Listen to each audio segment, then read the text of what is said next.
Parehas ba tayo ng question? Yung one ko, may proper verb. Kayo? Same. Anong sagot nyo? Bisake. May tapos na kaya tayong kaklase? Tanong nyo, may correction daw ba pag sinubmit? Bunso, may klase ka? Exam lang po, mami. O, merienda, baka nagugutom ka na. Nakaubos nga po ng brain cells mag-exam. Ba't may ka-video call ka ba nag-exam? Share po kami ng sagot. Hehe. Ganyan na pala magkapihan ngayon? Ginagawa niyo din to dati, ma? Oo, hindi naman ako mabait na estudyante. Pero hindi palagi, Kwento, ma, habang hinihintay ko sila matapos.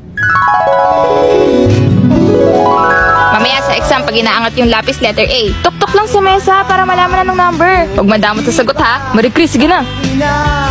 Ano yun, Marie Chris? Pwede po ba kumain na ba nag-exam? Hindi po gumagana utak ko pag gutom eh. Hay, naku, kang bata ka. Sige, pwede kumain. Pero bawal maingay ha. Bawal mag-share. Ma'am, daya naman. Ma'am. Ano pong 20 points? Di ko to alam. Psst, alam mo yung last part? Hindi nga eh. Baka si Pedro. Si Vicencio lang daw may alam. Talaga? Ano daw sagot? Nahihirapan si Vencio ibigay papel niya. Nakatingin si ma'am. Akong bala. Anong gagawin mo? Ma'am, may tanong po ako. Ano yun? Pwede po sa labas tayo. Ayoko po marinig mga klase ko eh. Sige.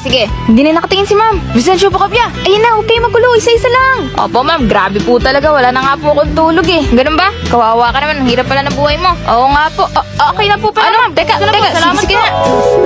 Sinulatan nila papel mo, Mi? Oo. Ayun, lahat kami. Pasado. Hala, ang galing. Teamwork talaga.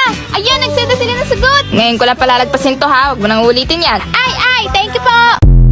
Good morning po. Andito na po ba lahat ng magulang? Andito na po. Mama po ako ni Chloe. Okay po. Mama naman ako ni Kate. Sige po. Yung magulang po ni Lando. Present po. Daddy po ako ni Lando. Ang gwapo rin ng tatay. Ang sarap. Yung mama po ni Rowena. Andito na rin ako.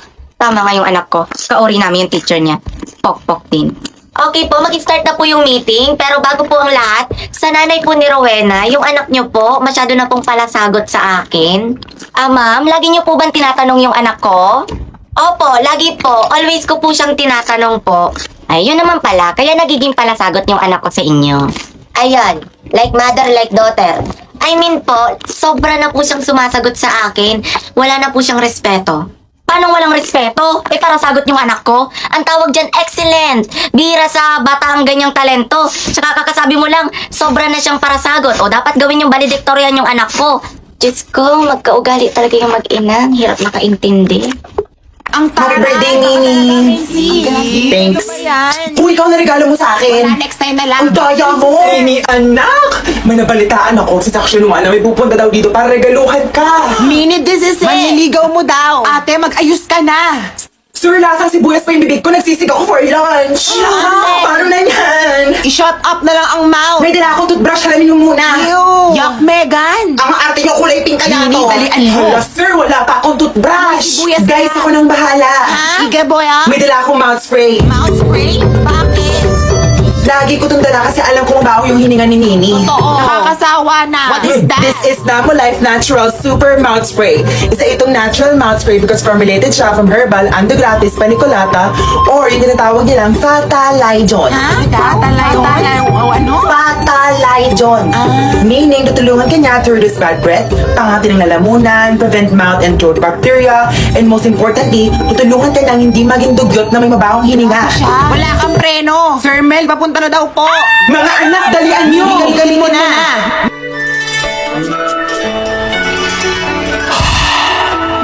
Ang bango na ate. Guys, ayan na siya. Go mini, paamoy mo. Ate, nilampasan siya. Happy birthday. Ha? Hindi ko pa birthday, sorry. Oh no. Love triangle ba Kuya, this? si Nini ang may birthday, hindi si Macy. Hala, kasalanan ni sir to. Mali ka ng dinig, sir. Awkward. Ma'am, pwede po mag-CR? Bawal. Ma'am, ba't bawal? Di ba sinabihan ko na kayo na tuwing break time lang kayo pwede umihi? Bakit parang kasalanan ko na hindi ako naiihi nung break time? Naorasan ko ba kung kailan ako maiihi? O di sana all may alarm clock sa pututoy. Nahihilo po ako, ma'am. Hay nako, kaka-cellphone mo yan. Pati ba naman ikaw, ma'am? Nanay, bakit? Hello po, dito po ba yung clinic? Ha, yes. Nahihilo po kasi ako. Baka meron po Diyos kayo. niyo, kaka-cellphone mo yan eh. Isa pang kaka-cellphone niyo, papalunok ko na talaga sa inyo tong cellphone ko, nagigig. Alam niyo po ba, this past few days, parang nahihirapan po akong umihi. Alam mo, pahiran mo lang yan ng Vicks. Vicks? Excuse me? Kailan pa ako sinipon sa pututoy? Ma'am! Nasugatan po yung daliri ko. Nahiwa po ng kutsilyo dun sa cookery. Ma'am, baka meron po kayo dyan mga Band-Aid, Betadine, or... Oh, ito, Biogesic. Inumin mo yan. Gagaling ka na agad. Bye, Jessic. Seryoso kayo, ma'am? Yes. Nilalagdat ba yung daliri ko? Ipapatulfo kita.